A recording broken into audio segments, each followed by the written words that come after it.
আলাইকুম রহমতুল্লাহি বারাকাতু। আলহামদুলিল্লাহ।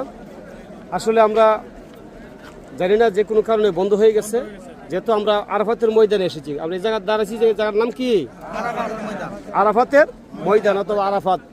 আরাফাতের ময়দানে এসে আমরা ধন্য, ঠিক না? সকলে বলি আলহামদুলিল্লাহ। আল্লাহ রাব্বুল আলামিন আমাদেরকে অসংখ্য লোক থেকে যাচাই বাছাই করে আমাদেরকে কবুল করেছেন, সেই জন্য সকলে বলি আলহামদুলিল্লাহ। আমরা যা আসতে পেরেছি এটা পুরাটাই এই হাতের ডানে বামে যা দেখতেছেন পুরাটাই কি আরাফাতের ময়দান। আমরা অনেকে বলেন যে আমরা পৃথিবীর মধ্যে এমন একটা জায়গা আছে যে জায়গা হাসরের ময়দান হবে, আছে এরকম। এই জায়গাটাই হাসরের ময়দান। এখান থেকে হাসরের ময়দান উদ্বোধন করা হবে, এখান থেকে শুরু হবে আর কি। এটার থেকে পরে অনেক বিশাল হবে।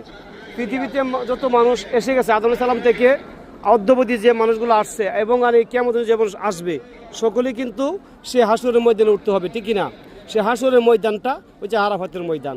যে আরাফাতের ময়দানে অত কোনো আরেকজন আলোচনা করছিল, এটা শুনছেন যারা বুঝছেন আর কি, যে আরাফাতের ময়দানে 60 লক্ষ লোক একসাথে নামাজ পড়ে।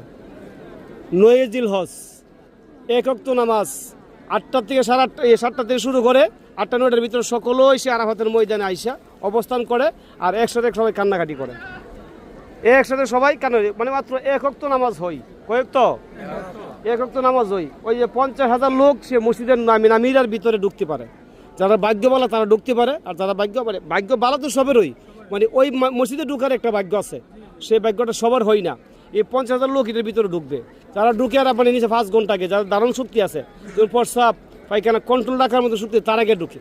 ওখানে আপনি 2 ঘন্টা থাকতে পারতেন না, যদি এর ভিতরে যান বাইরে গেলে লাভ হইব, আর পরে ঢুকা সম্ভব না। তো ওই তো এমনি গিয়ে অনেকে ঢুকে একদিন, বছরে একদিন কুলে বছরে একদিন কুলে।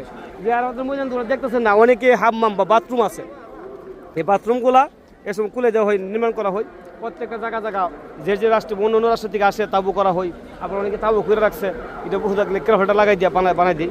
অনেকে বিল্ডিং আছে, সব এটাও থাকে এখানে অবস্থান করে। এখানে সবাই এখানে অবস্থান করে এই কুলা আকাশের নিচে সকলে কিন্তু হাওয়া করে কান্নাকাটি করে। কে লেগে করে? আল্লাহ আমার গুনাহ মাফ করো, আমার পরিবার পরিজনের গুনাহ মাফ করো, আমার বন্ধু বান্ধবের গুনাহ মাফ করো, ঠিক আছে? এই দোয়াটি করে, আর কোনো দোয়া নাই। আর আল্লাহ বলছেন আমাদের রাসূলকে, ইয়া রাসূল আমার হাবিব, আপনি তাদেরকে বলে দিন আরাফাতের দিন যে সংখ্যক লোককে আমি মাফ করি, আর এই 365 দিনের মধ্যে আর কোনো দিন, একদিন বাদে আর কোনো দিন এত মানুষ মাফ করি না। কন্যা সুবহানাল্লাহ। তো ওই দিন এই আরাফাতের ময়দানে সশরীরে দেহটাকে নিয়ে, এই শরীরটাকে নিয়ে আইসা এই কুলা আকাশের নিচে দাঁড়াই আল্লাহর কাছে দোয়া করাটা কত ভাগ্যের ব্যাপার।